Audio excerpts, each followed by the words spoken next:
Hello everybody and welcome to Books with Ike. My name is Isaac and today I'm going to be going over my worst and most disappointing books of 2020. 2020 was a pretty great reading year for me. I have a lot of favourites and not that many least favourites. So I have 4 books on my most disappointing list and 4 books on my worst list. And I'm going to start with the most disappointing books. So for the most disappointing books, they're not necessarily books I didn't like, in fact I liked all of them, but I had issues with them that really annoyed me. And so, the first one is the clickbait that some of you came for, and that is Chain of Gold by Cassandra Clare, the first book in the Last Hour series, which is part of the Shadowhunter Chronicles and follows the children of the characters from the Infernal Devices series. So this follows a character called Cordelia Carstairs, who moves to London and attempts to ingratiate herself with powerful Shadowhunters for political reasons. And as soon as she arrives in London, a new type of demon appears, which has the ability to walk in daylight and carries a deadly plague. And so I liked this book for the most part. I thought the plot was really interesting, I loved a lot of the events, and one particular character, but that's my issue, because for whatever reason, I just didn't care about the characters, and that is disappointing. I liked them, I thought they were interesting and well written, but I didn't care. And I didn't buy any of the romances in this either. I just didn't see any chemistry between any of the romantic pairings, and since this is basically a romance series, that's not good. So yeah, I didn't care about the characters or the romances, so overall I was very disappointed by this book. The next book I was disappointed by is another Cassandra Clare, and that is The Lost Book of the White by Cassandra Clare and Wesley Chu. Again, I really enjoyed this book. I gave it 4.5 stars. In contrast to Chain of Gold, I thought the character development in this was amazing, and I thought the plot was amazing. But I just hated the writing style. It was so bland. It was insanely bland. There was like no emotional resonance in the scenes. It just stayed at this weird level of humour when nothing funny was happening. Like, the emotional scenes didn't resonate with me because the writing just wasn't there. So yeah, that was really disappointing. I forgot to give a synopsis for this. This is the second book in the Eldest Curses series, which follows the characters Magnus Bane and Alec Lightwood in between the various gaps in the series. This takes place in between Tales from the Shadowhunter Academy and The Dark Artifices. And yeah, I just don't understand why it was written so weirdly, and so lacking in style and tone and emotion. It just doesn't make any sense to me. The 4.5 stars is probably a bit generous, but I am biased towards this series, so, you know, whatever. And that was not the last Cassandra Clare book in this video, but you'll have to wait for the worst books to see the last one, because the next most disappointing book I have is The Fascinators by Andrew Eliopoulos. I was really looking forward to this book. It was one of my most anticipated books of 2020. I expected to love it. It's gay, it was compared to The Raven Cycle. I was so excited. And ultimately, it just didn't live up to any of those expectations. The characters were fun, the romance was kind of cute but didn't have any depth. The plot was interesting but didn't wrap up well. What this book does really well is the way it handles themes of, like, broken homes and child abuse and child neglect, and also small-town homophobia and ostracization.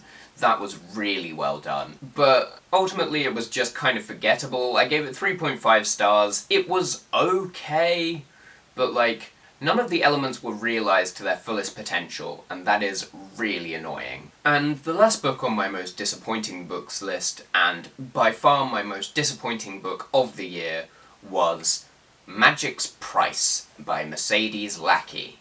Again, I gave this 3.5 stars. I thought it was a good book. I loved the character development, I loved the romance, and I loved most of the plot, and I loved the development to the magic system, but the ending, the last quarter of this book just makes me so furious.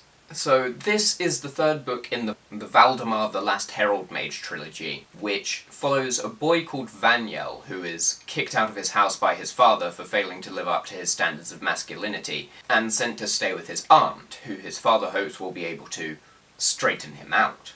And yes, I do mean that in the conversion therapy sense. And so, I loved the first book. It was incredible. And I liked the second book. It was a good, fun adventure, and so was this, up to a point. So the main antagonist ended up being a total non-presence in this book. He didn't matter at all, and the way it ended just made me so angry. And I can't say why, because it's spoilers, but it was so... I have since learned that it couldn't have ended any other way, because previous Valdemar books established that that's how this story ended. Which is fine, and apparently the antagonist is in other Valdemar books as well, and gets more development there, I guess. Fine. What that doesn't excuse is the extremely pointless rape scene, which adds nothing to the character, and nothing to the story, and is just in there to cause some drama. There is literally no purpose to it. It is the most gratuitous rape scene I have ever read, and it was so fucking annoying. So yeah, my most disappointing book of the year. And now I'm going to move into the worst books of the year. And the first of those is Their Eyes Were Watching God by Zora Neale Hurston. And I'm putting this at the top of this list because I knew this wasn't my kind of book. I guessed I wasn't going to like it, and I was right. And I would have never picked this up if it wasn't required reading for university. So, I'm not disappointed because I didn't like it. This follows the life of a black woman in post-slavery America, and she is forced into a marriage by her grandmother when she is 16, and then the rest of the book just follows her throughout her life. But I didn't care about the characters, there was no plot to speak of, the writing style was often a bit confusing, and it had what seemed to me pointless diversions that didn't tie into Janie's story at all, and I just didn't like it. And I feel uncultured for not liking it, but you know, you can't help your tastes. Next, I have Beautiful Creatures by Cami Garcia and Margaret Stoll, and this is about a boy called Ethan Waite, who is growing up in a small southern town, and he is having weird dreams about this girl that he's never met before, and then this girl moves to his hometown. And so it's an urban fantasy, spooky, paranormal vibes. I gave this book 2.75 stars. I really liked the intro to this story. It was very atmospheric and just really well written, and I don't understand why the rest of the book isn't. Because it's not. At all. So the plot of this book is extremely repetitive, and goes nowhere, pretty much. Also, the plot is basically pointless because it's based on misunderstandings. The characters are totally bland, their romance is also totally bland. The side characters are really cool, but the main characters suck. The villains are literally pure evil and have no motivation beyond being evil, so they're a completely boring aspect of the story. The magic system is totally incomprehensible, the portrayal of teenagers was terrible, and what I think are some of the most important parts of this book are not adequately addressed. It almost had some really interesting themes about revisionist history and Southern pride, but it never did anything with them. And it did do some good stuff with, like, small-town insularity and ostracization, but ultimately it was just slightly less than decent. It was meh, and it was a low meh. So yeah, really didn't enjoy this one. The next book I have is Doctor Who Deadly Reunion by Terrance Dicks and Barry Letts. And this is set in two time periods. The first one follows Alistair Lethbridge Stewart before he was the Brigadier in his military career in Greece. and in Greece he encounters Greek gods and falls in love. And then the story set in the 70s follows the Doctor and Joe as they investigate strange deaths with seemingly no cause. I'm not exaggerating when I say that the Brigadiers story is utterly pointless and doesn't add anything to the main plot. So this much of the book, this bit here, is just irrelevant. And it's terrible as well. It's not just irrelevant, it's really bad. The writing style of the first part is extremely confusing, and it's filled with this military and navy babble that non-military people just will not be able to understand. It's filled with a load of pointless side characters and pointless scenes that don't add anything to the story. The main plot revolves around Alistair falling in love, but he only meets this woman twice and falls in love with her after one long walk on the beach. Why? It fundamentally misunderstands the Greek gods. It was just really bad, and like the other mythological elements shoved in here make no sense at all.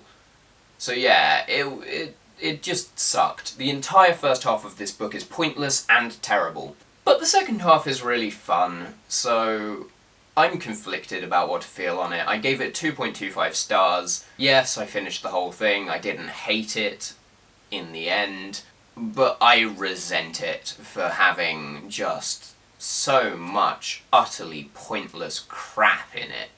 And finally, my worst book of 2020 was The Golden Tower by Cassandra Clare and Holly Black, the fifth and final book in the Magisterium series, which is a middle grade urban fantasy that follows a boy called Callum Hunt, who is about to take the entrance exam to a magic school, and his father has told him to intentionally try and fail it. Ultimately, it just feels like the writers gave up on this series. The first 3 books were good, but the last 2 were just so boring. People defend this book by saying it's a middle grade, and it doesn't need to have this complex plot, and even if adults can predict where it's going, kids probably can't, so it's not a problem. That's all well and good, but I've read good middle grade. This is not good middle grade. This is just the most bland, boring, utterly predictable story you've ever read. They literally tell you how it's going to end, without any attempt to disguise it. There are no plot twists or surprises. There's a really pointless addition to the lore and the backstory that really does nothing. And the ending is the most morally confused thing I have ever read.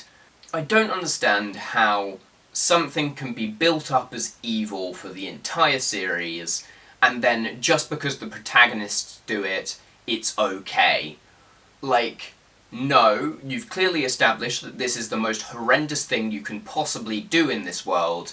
I'm not gonna forgive the protagonists for doing it just because they did it to a bad person. Just like, it was so bad. It's just the worst thing I've ever read. No, is it the worst thing I've ever read? It might be the worst thing I've ever read, you know. So yeah, that's why it was the worst book of 2020. So yeah, those were my worst and most disappointing books of 2020. Have you read any of these books? Do you agree? Do you disagree? Tell me in the comments. And also tell me what your worst and most disappointing books of 2020 were. If you liked this video, be sure to give it a thumbs up and consider subscribing to my channel. You can follow me on Twitter or add me as a friend on Goodreads if you feel like it, links to both of those in the description, and I will hopefully have another video up soon. My next video will be the best books of 2020. But until then, thank you for watching. I have been Isaac and this has been Books with Ike. Goodbye.